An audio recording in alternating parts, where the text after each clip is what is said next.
Sahiwal model railway station की parking बस अड्डा बन गई। शहरी परेशान, इंतजामिया से नोटिस का मुतालबा। अस्सलाम वालेकुम नाजरीन, मैं हूं अरशद फरीदी और आप देख रहे हैं मेरा YouTube channel Arshad Faridi official. नाजरीन, साहिवाल का मॉडल रेलवे स्टेशन जो अपनी खूबसूरती और जदीद सहूलियात के बायस पंजाब के नुमाया रेलवे स्टेशनों में शुमार होता है, इन दिनों एक नए तनाजे का शिकार नजर आ रहा है।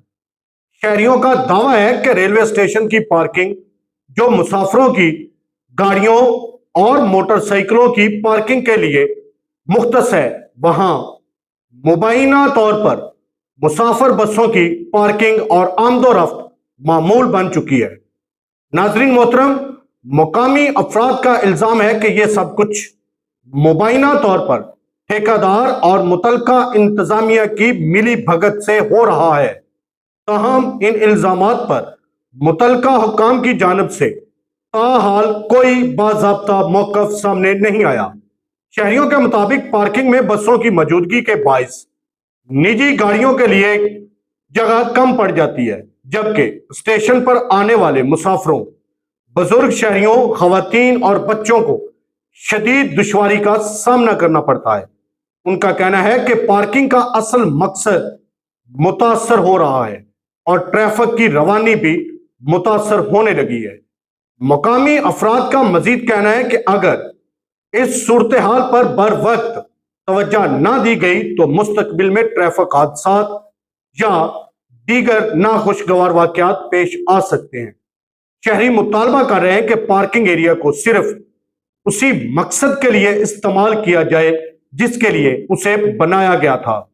दूसरी जानब नाजरीन मोहतरम, शहरियों ने वफाकी वजीर रेलवे, डिवीजनल सुपरिटेंडेंट रेलवे और दीगर मुतलका हुकाम से अपील की है कि मामले का फौरी नोटिस लिया जाए, इल्जामात की शफाफ तहकीकात कराई जाए और अगर किसी किस्म की बेज़ाब्तगी साबित हो तो कानून के मुताबिक कार्रवाई अमल में लाई जाए ताकि मुसाफिरों को दरपेश मुश्किलात का खात्मा हो सके। अगर रेलवे इंतजामिया इस हवाले से नाजरीन अपना मौकफ जारी करती है तो हम उसे भी मन्नो अन अपने नाजरीन तक पहुंचाएंगे, क्योंकि हमारी सहाफत का मकसद हर मामले के दोनों पहलू अवाम के सामने पेश करना है। आप इस सूरत हाल के बारे में क्या राय रखते हैं? क्या वाकई ही रेलवे स्टेशन की पार्किंग सिर्फ मुसाफिरों के लिए मखसूस होनी चाहिए? अपनी राय हमें कमेंट सेक्शन में जरूर दें। दुआ है अल्लाह पाक मुल्क पाकिस्तान को हमेशा कायमो दाइम रखे। इसी के साथ दीजिएगा इजाजत। नए व्लॉग तक अपना बहुत सारा ख्याल रखिएगा। पाकिस्तान हमेशा जिंदाबाद। अल्लाह हाफिज।